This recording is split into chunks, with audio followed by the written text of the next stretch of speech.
जय श्री राधे कृष्णा। ओम कुकरेजा चैनल पर आपका हार्दिक स्वागत है।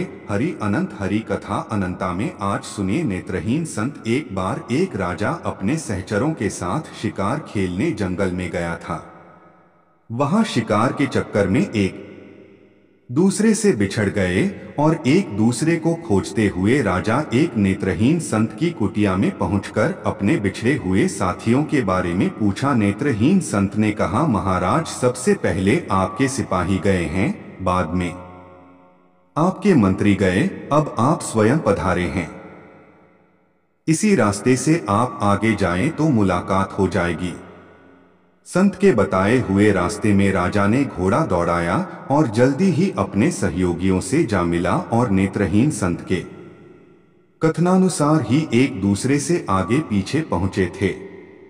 यह बात राजा के दिमाग में घर कर गई कि नेत्रहीन संत को कैसे पता चला कि कौन किस ओहदे वाला जा रहा है। लौटते समय राजा अपने अनुचरों को साथ लेकर संत की कुटिया में पहुंचकर संत से प्रश्न किया कि आप नेत्रविहीन होते हुए कैसे जान गए कि कौन जा रहा है, कौन आ रहा है। राजा की बात सुनकर नेत्रहीन संत ने कहा, महाराज, आदमी की हैसियत का ज्ञान नेत्रों से नहीं, उसकी बातचीत से होती है। सबसे पहले जब आपके सिपाही मेरे पास से गुजरे तब उन्होंने मुझसे पूछा कि अंधे इधर से किसी के जाते हुए की आहट सुनाई दी क्या?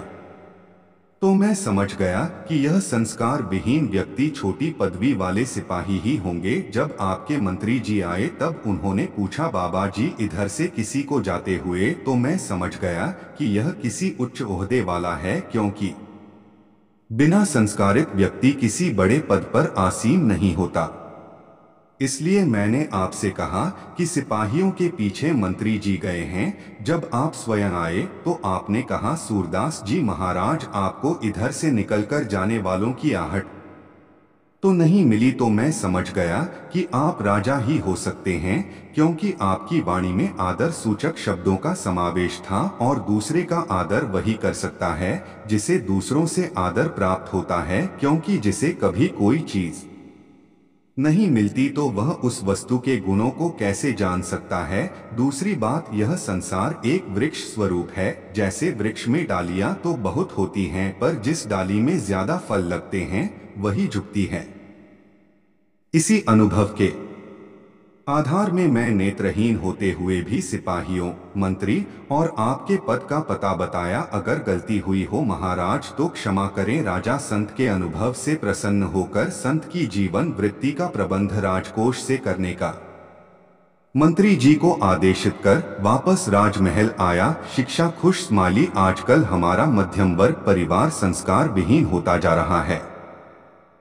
थोड़ा सा पद, पैसा व प्रतिष्ठा पाते ही दूसरे की उपेक्षा करते हैं, जो उचित नहीं है। मधुर भाषा बोलने में किसी प्रकार का आर्थिक नुकसान नहीं होता है। आत्म मीठा बोलने में कंजूसी नहीं करनी चाहिए। जय श्री राधे कृष्णा।